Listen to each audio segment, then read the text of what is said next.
I want to thank the leadership of the party for this engagement. It is true we've had an engagement this morning that has been fruitful. And I'm not going to repeat everything because the Deputy President, the Chairperson of EMC and the Deputy have spoken it all, including the Honorable Speaker. So my emphasis would be that we have agreed to engage in this campaign with total respect. We have agreed that each camp should campaign with respect. We should stick to the values of our party, because without the party, then there is no hope for a new Uganda. We should focus to achieving the main goal, which is to take us to the promised land by leading our President, Kyagulanyi Ssentamu, to victory. That is what all Ugandans are waiting for. Being members in the party, we treat each other as sisters. We see each other as sisters. And we feel there is really no need for this agreement. So kindly, we have agreed with my sister, in the presence of these leaders, that we shall not encourage from her side or from my side personal attacks trying to demean any one of us. The unjustified attacks should not continue. And we want to urge all our supporters and the media to always report accurately.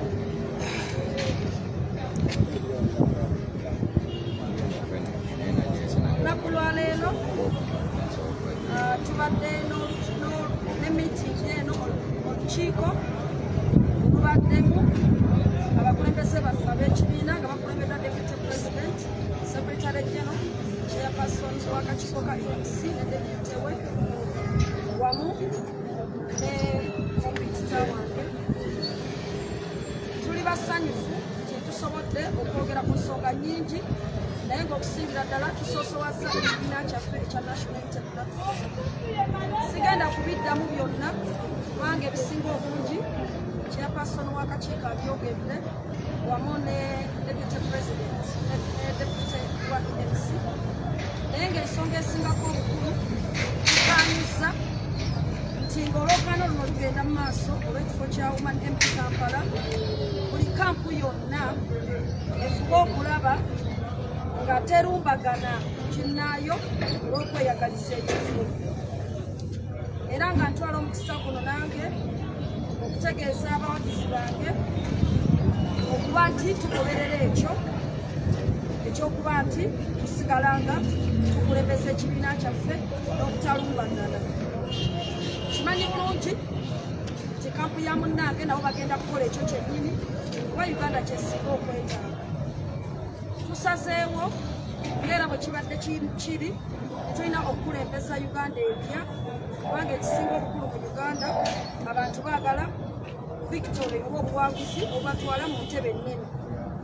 N'olwekyo tusazeewo okubeera nga n'abawagizi baffe twogera nabo, era n'okubeera nti tuba encouraginga okuba nti y'omu awagire gw'awagira kuba alina eddembe lye, naye tewali alina buyinza kutuula wantu wonna navoola kandidate omu olw'okuba ng'alwanirira olukwe.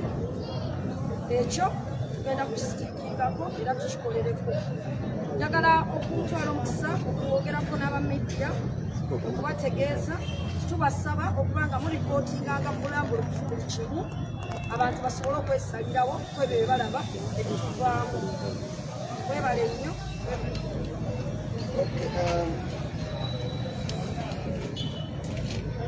two small clarification. One, inherently, campaigns are disagreement. Wherever you see people competing, they have disagreements.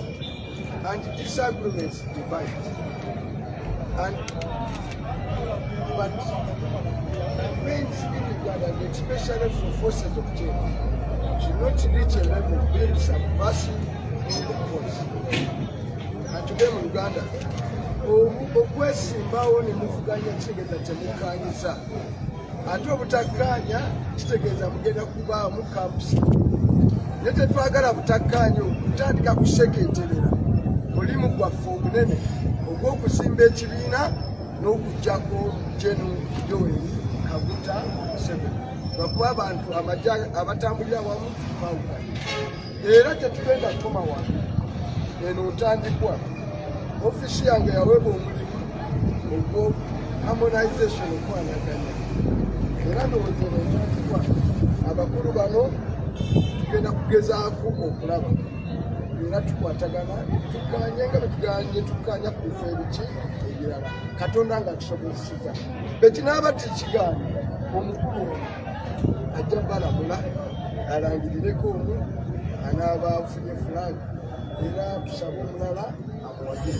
Naye nga ofisi yange yatandise ati okuva leero okulaba ng'ensonga ya Kampala eno eteekawo kye tuyita harmonization tusobole okukolaki okukaya. Kati mwe abawagizi abali eyo wansi, please, buli alina emmundu ne beeba yafunfu kiteeke wansi. Ate bw'oba weesimbyewo oyagala bwa kansala naawe ne tukulaba mu lwokaano luno nga naawe okolamu empisa embi yakaming after you. Akakiiko k'ebyokulonda be kanavaayo nga kakwasa bano empisa naawe kajja